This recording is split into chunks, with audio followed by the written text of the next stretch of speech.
All right, today's lesson is about layers. We're going to be looking at a few different layer skills that you can use as you're putting your projects together. Before we begin, you need to have two images. You can be found, the images can be found at bit.ly/layers-keyboard, and that is case sensitive. I screwed up. I should have made those small L and a small K, but I didn't. So bit.ly/L layers-K keyboard. The second file is at bit.ly/L layers-C clock. Download both of those files, get them opened up in Photoshop, and then come back here to continue.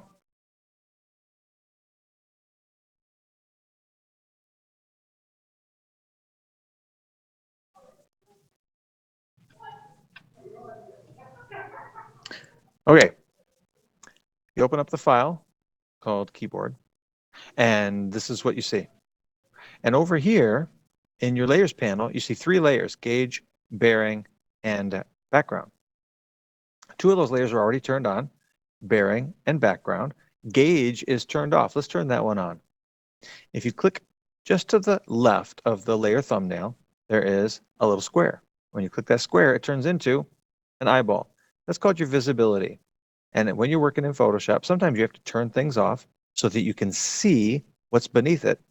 And you can work on what's beneath it and then turn those layers back on. All right, so being able to turn visibility on and off is a key layer skill. It's really easy.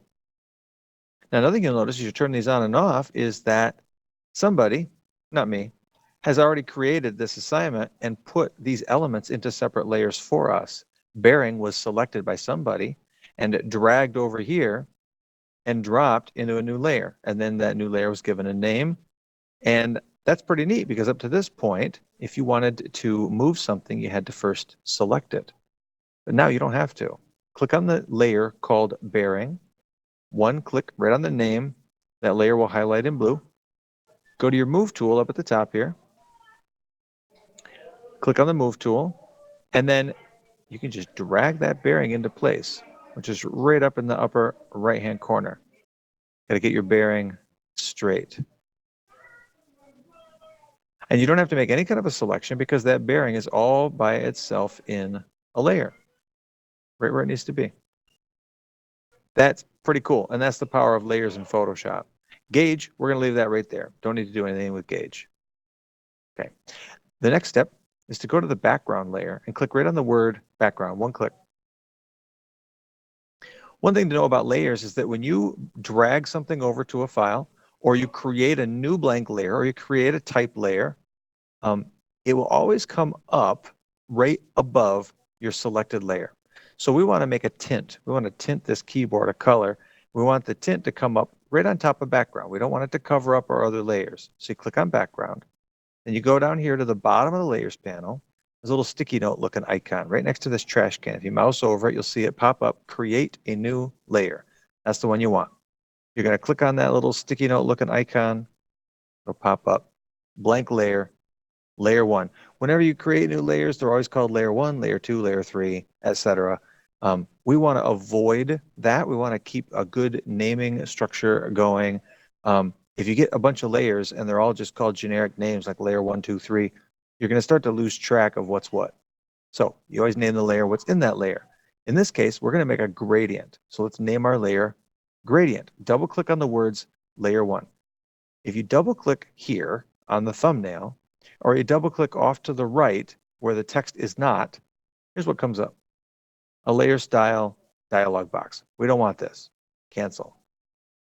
To rename, you have to double click right on the words, layer 1. Click, click. There you go. And I want you to call it gradient.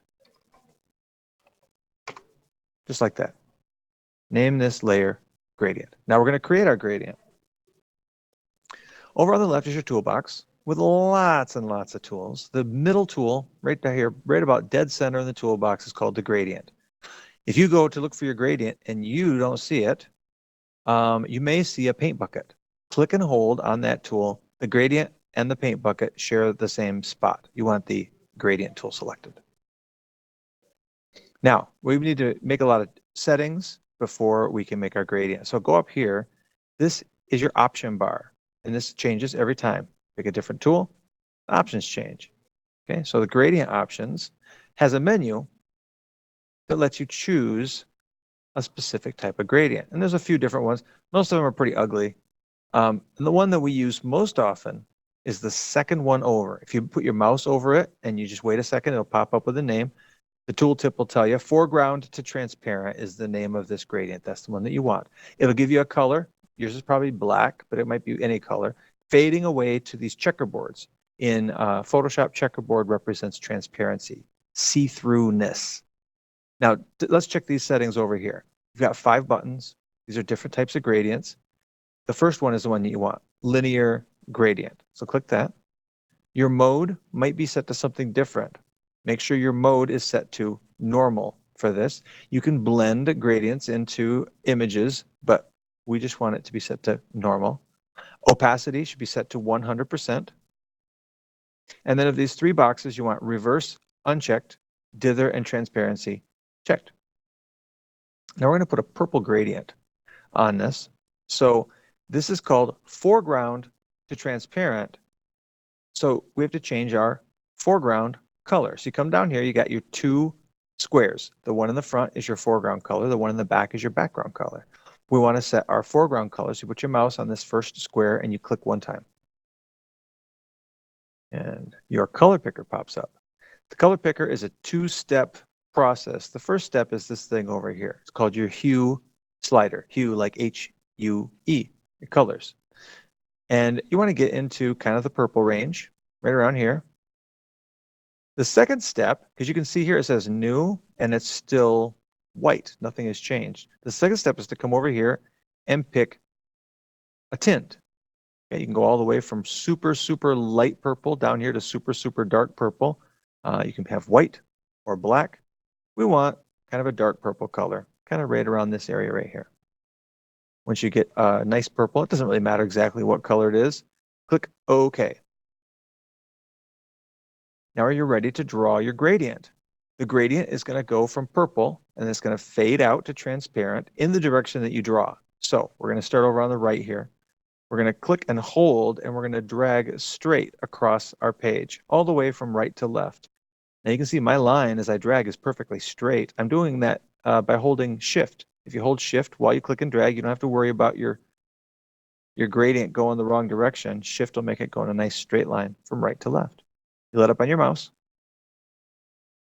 And if you did it right, the far right side is 100%. You can't see through it. Solid purple. And then it fades about in the middle. You're about 50% opacity. And then over here on the far left, it'll be 0%. There's no purple tint at all. Now that's way too dark. We're trying to get a light purple tint going, and we want to be able to see our keyboard. We're going to do that by changing the opacity right over here. In your layers panel, it says opacity 100%. We're going to bring that way down. Something along the lines of maybe 30%. It really depends on how dark your purple was. If you had a really light purple, your opacity might be more like 40 or 50%. 30 might make it really almost unnoticeable. Okay, so about 30% opacity in your gradient, and there you go. Got a nice little gentle tint to that layer. Okay, if you haven't saved yet, now's a good time to go to the File menu and to save your file. You want to call this file keyboard and your first and last name. Keyboard, first name, last name. You want to save it. You want to save it into your H drive, your student drive. Okay, so we're doing good. Now, the next thing we're going to do is we're going to add another image. This is what you see people do with Photoshop. They take pictures, they combine them together. You want to put a donkey head on your ex's body. You can do it. After this assignment, you'll have the skills that you need. Go over to the tab that says Clock. If you haven't opened Clock yet, open up the file that you downloaded called Clock. You see up at the top, there are tabs. Each image is in a separate tab. So we're going to move the clock over to the keyboard file. You do that by using your Move tool. Move tool right here. First tool in the toolbox, Move tool. Click and hold on the clock. Now, you see here the background is locked. So if you try to drag it, it actually isn't going to move. If I drag it a little bit and I let up on my mouse, I get an error message. Can't use the move tool. The layer is locked. But you can move it. Even though it doesn't look like it's moving, it is. Here's what you do. Click and hold on the clock. Drag, drag, drag, drag, drag, drag, drag, all the way up to the tab that says keyboard, and then don't let up on that mouse. Drag, drag, drag, drag, drag, drag down. Now, before you let up on your mouse, do this. Hold Shift. You see where I'm at? It should be dropping it way down here in the corner. But if I hold Shift, when I let up on my mouse, it drops it dead center in your page. When I'm moving from one tab to another, I almost always hold Shift because it drops it right in the middle. It's easy to see. It's easier when I'm sizing things up and down to have them on the page and not way over to one side or the other. Hold Shift and then let up on your mouse. Now, we're going to do something here that I usually do not recommend. And that is a tool called the Magic Eraser. Come over here to your toolbox, find your eraser tool, click and hold down on your eraser tool and choose this guy called the Magic Eraser tool. Okay, this is a dangerous tool. It usually creates a really lousy edge. But there's really one time where the Magic Eraser tool is pretty magic, and that's when you have a solid color, all the same color pixels, and you need to get rid of all of them in one click. Magic Eraser tool does that very nicely. Up at the top, there's a tolerance setting. 32 is probably good, but you might have to change it one way or the other if it's not deleting all of your pixels. If you have to play around with it too much, then you're better off going to like a selection tool like Quick Selection. But if you got a solid color, Magic Eraser, click on the white background, one click should knock it all out for you, just like that. Looks pretty good.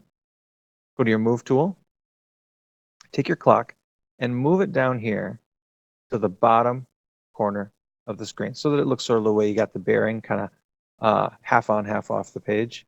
And we're going to rotate it. To rotate this clock, you're going to do free transform, the shortcut, Control T. Control T is the shortcut for free transform. This transform box comes up.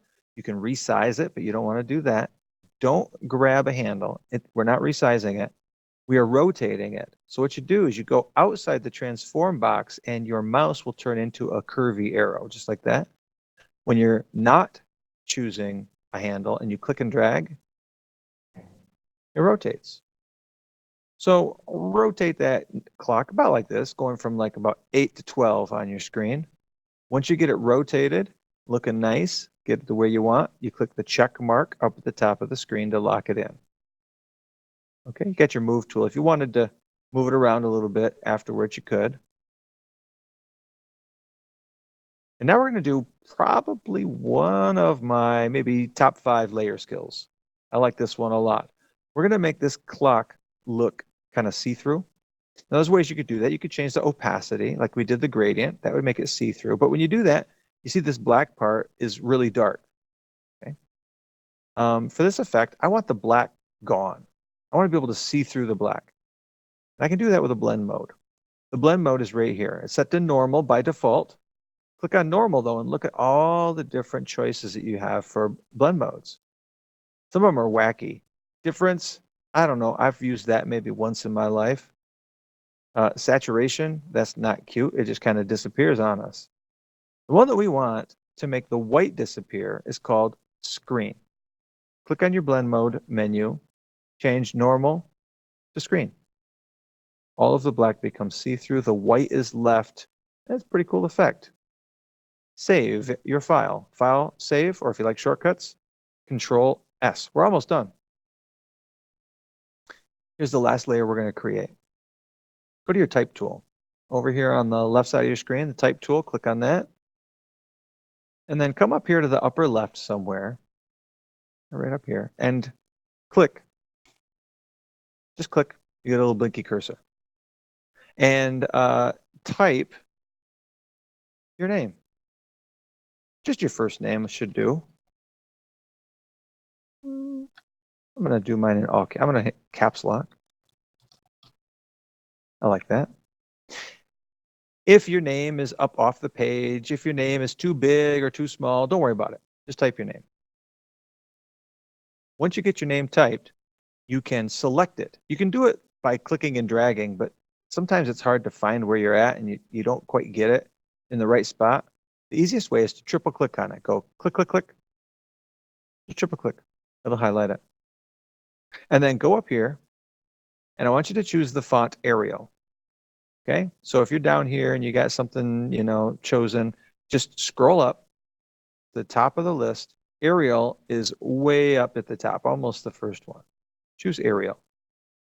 Now your size depends on how long your name is. Choose a size where the name is going to kind of fit right up here in this corner. All right, so for my name, I had 36 point. You might have something bigger. If 48 is too big and say 36 is too small, you can type whatever you want. You can make it 40 point. You can type whatever size you want. I'm going to go with 36. Now, if you do that and it's still a little off, it's not where it needs to be. If you have your type tool still, you move it away from your type, whether it's selected or not, doesn't matter. You move your type tool down. I'm not clicking, I'm just moving with my mouse, and it turns into a move tool. And then I can click and drag, and I can move it wherever I want. So when you're typing, if you need to scooch it one way or the other, just move away from the type, click and drag, put it where you need to on the screen. And then lock it in. Check mark up at the top, hit it, lock it in, looking good. Don't worry about the color. Just have the font set to Arial, type your name, whatever size looks nice, and click that check mark to lock it in. The last layer skill we're going to look at today is called Layer Styles. At the bottom of the Layers panel, there's this FX button right down here, FX. Click on that, and you get a lot of really cool layer styles. We're going to look at 3 of them today. These can really make stuff pop, make them, you can make them kind of stand out with the shadow. You can make them glow. Some of these effects are really nice. The one that we're going to start with here is called Pattern Overlay. Click on Pattern Overlay, and this huge box pops up. The Layer Style dialog box is gigantic. It really takes up a lot of real estate. If you can't see your text, move it out of the way. You just click on this white bar up at the top, move it out of the way. You can see there. And it's bubbles. We're just going to go with bubbles. It's the very first choice in your patterns. We're going to do bubbles. Now, I don't really want it to look like bubbles. I just kind of like the color and I kind of like the effect. So let's scale it up a little bit. The scale says 100%. Go to scale, change it to 150. Okay, you saw there for a second when I had small bubbles, you could really see the bubbles. 150, it's a little more abstract, looks kind of nice. 150% for the scale. Now we're going to add a glow. Underneath Pattern Overlay, it says Outer Glow. Now you have to click on the words. If you just click the check mark, you'll get a glow, but we still have the Pattern Overlay settings. So what you got to do is you got to click on the words Outer Glow. There you go. Click on the words Outer Glow. Now we come over here, and we've got some settings that we can change for our outer glow. And the settings we want to change here are spread and size. Set those both to 10. Spread, 10, size, 10. Just like that. It'll make it blow up for you, kind of fan out a little bit. And then the last thing we're going to do to make this a little more readable, the glow is making it seem a little blurry. We're going to come up here to stroke. Click on the word stroke. And the default stroke throws on there. And that is too big. So over here, again, click on the word. So you've got these settings. Under structure, change the size from 3 to 1. There you go. That's nicer. And then change your color from black to yellow. Click on black. Here's your color picker. Remember, it's a 2-step deal. The first step is to click on yellow, but nothing changes till you come over here and you pick a tint. And you want to go way up in the upper right here. Just get a bright yellow 1 pixel stroke. You can click OK. And if you got these all set, you can click OK. And you're done. You can hand it in.